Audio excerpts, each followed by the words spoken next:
Header tags basically किस चीज़ के लिए यूज़ होते हैं, अगर आपने बुक वगैरह में देखा होगा कि वहाँ पे हेडिंग्स मौजूद है, ठीक है। तो वेब पेज में आप हेडिंग्स लगाने के लिए या हेडिंग्स वेब पेज में हेडिंग्स ऐड करने के लिए आप हेडर टैग्स का यूज़ करेंगे, ठीक है। तो हेडर टैग्स HTML में ये आप नोट कर ले कि जहन में रख ले कि 6 हेडिंग्स होते हैं, ठीक है, जो H1 से स्टार्ट होते हैं और H6 तक चलते हैं, ठीक है। H7 कोई हेडिंग नहीं है। और इसके साथ साथ ये आप जहन में रख लें ये पेयर टैग्स होते हैं, ठीक है, जो ओपन भी होते हैं और क्लोज भी होते हैं। तो स्टार्ट करते हैं हेडिंग 1 से। बॉडी एरिया में आप आ जाएं। अच्छा, सबसे पहले मैं इसको टाइटल देता हूँ HTML हेडर टैग्स या हेडिंग टैग्स, ठीक है।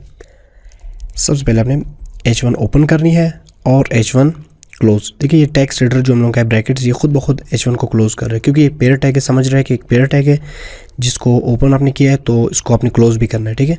मैं यहाँ पे कुछ लिखता हूँ, दिस इज़ बिग हेडर या बिग टेक्स्ट, रिफ्रेश। ठीक है, पहले की निस्बत ये टेक्स्ट काफ़ी बोल्ड आ रहा है, ठीक है। इस पर इसमें इसके बाद आप पैराग्राफ्स भी इसमें लिख सकते हैं, सपोज ये इस तरह कुछ टेक्स्ट वगैरह, ठीक है। तो पैराग्राफ्स का नेक्स्ट लेक्चर में है। इसी तरह आप H2 हेडिंग 2,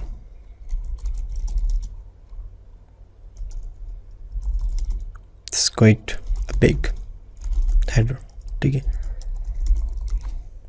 ये इससे सेम तो नहीं होगी लेकिन फिर इस हेडिंग से थोड़ा छोटा होगा, ठीक है, साइज़ में। देखिए ये इससे बोल्ड है लेकिन ये फिर इससे छोटा आ रहा है, यानी हम जितने भी लेवल्स नीचे जाएंगे तो ये इतने ही हेडिंग्स छोटे होंगे। H3 पे जाते हैं, H3 को देखते हैं, this is an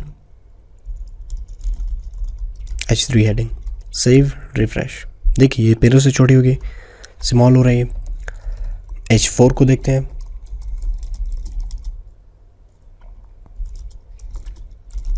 H4 heading, ठीक है, ये H4 है। देखिए ये सबसे बड़ा है और फिर बाकी ये छोटे होते जा रहे हैं। H5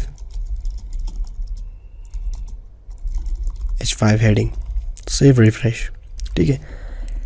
6 हेडिंग पे जाते हैं,